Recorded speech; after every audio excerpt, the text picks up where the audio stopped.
Hello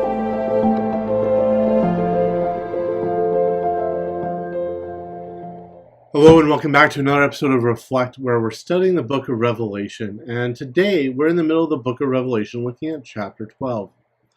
Often in our writing in our culture, we write front to back and with the conclusion being the focal point of the argument. In ancient writing, they would write in a style sometimes called a chiasm, from the Greek letter G, which is similar to our X. It's called a chiasm because the beginning and the end parallel each other, and as do subsequent points until you get to the center, kind of like part of an X. And that center point is the central point of the writing that is built up to it, and the following content flows out of it. And many believe Revelation as a book is a chiasm, and chapter 12 then becomes the center focus of the book of Revelation. So let's read chapter 12 with that in mind. A great sign appeared in heaven, a woman clothed with the sun, with the moon under her feet and a crown of 12 stars on her head. She was pregnant and cried out in pain as she was about to give birth. And then another sign appeared in heaven, an enormous red dragon with 7 heads and 10 horns, a third of the stars out of the sky and flung them to the earth. The dragon stood in front of the woman who was about to give birth so that it might devour her child the moment he was born. She gave birth to a son, a male child, who will rule all the nations with an iron scepter. And her child was snatched up to God and to his throne. The woman fled into the wilderness to a place prepared for her by God, where she might be taken care of for 1260 days. Then war broke out in heaven. Michael and his angels fought against the dragon. The dragon and his angels fought back, but he was not strong enough, and they lost their place in heaven. And the great dragon was hurled down, that ancient serpent called the devil or Satan, who leads the whole world astray. He was hurled to the earth, and his angels with him.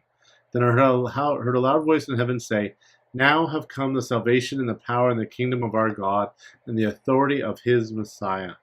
For the accuser of our brothers and sisters, who accuses them before our God day and night, has been hurled down. They triumphed over him by the blood of the Lamb and by the word of their testimony. They did not love their lives so much as to shrink from death. Therefore rejoice, you heavens, and you who dwell in them. But woe to the earth and the sea, because the devil has gone down to you. He is filled with fury, because he knows that his time is short." When the dragon saw that he had been hurled to the earth, he pursued the woman who had given birth to the male child. The woman was given 2 wings of a great eagle, so that she might fly to the place prepared for her in the wilderness, where she would be taken care of for a time, times, and half a time, out of the serpent reach. Then from his mouth the serpent spewed water like a river to overtake the woman and sweep her away with the torrent. But the earth helped the woman and spewed out of his mouth. And then the dragon was enraged at the woman and went off to wage war against the rest of her offspring, those who keep God's commands and hold fast their testimony about Jesus. Wow, what an incredible chapter with so much imagery and there's sign after sign. But what we see here is an overarching story of the defeat of Satan, his being kicked out of heaven, and of Jesus being born. This is in part the Christmas story. Doesn't sound like the one we tell a Christmas pageant, does it? Now, I want to be upfront. Not everybody agrees that the baby born is Jesus, but I think the imagery and what it is communicating is very clear that this is a child that God has an incredible interest in, and Satan does too. And the imagery really, to me, does point to Jesus. And the first thing to understand in this is that the chapter starts saying this is a sign. It's imagery pointing to a greater truth. So this isn't a historical accounting of the birth of Jesus. It's a spiritual accounting using signs. It's a vision with an image pointing to a greater truth.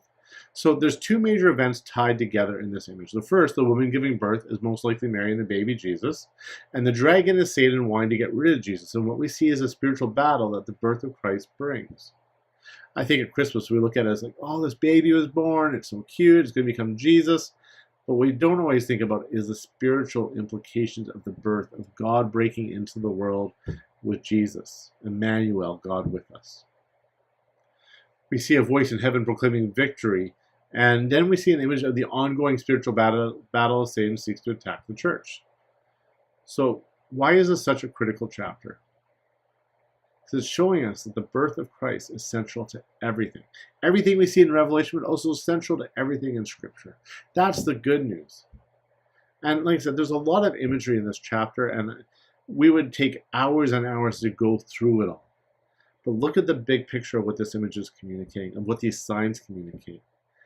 It's a communicating that God is at work. He sent Jesus in the world. There's a battle that was a part of it, but God is victorious. God reigns. Satan has failed. Satan has been defeated. And that's the message that is central in the book of Revelation. And we're going to keep seeing what that means as we go forward. So thanks for watching this episode, and I hope we'll see you next time as we look at the first part of Revelation 13.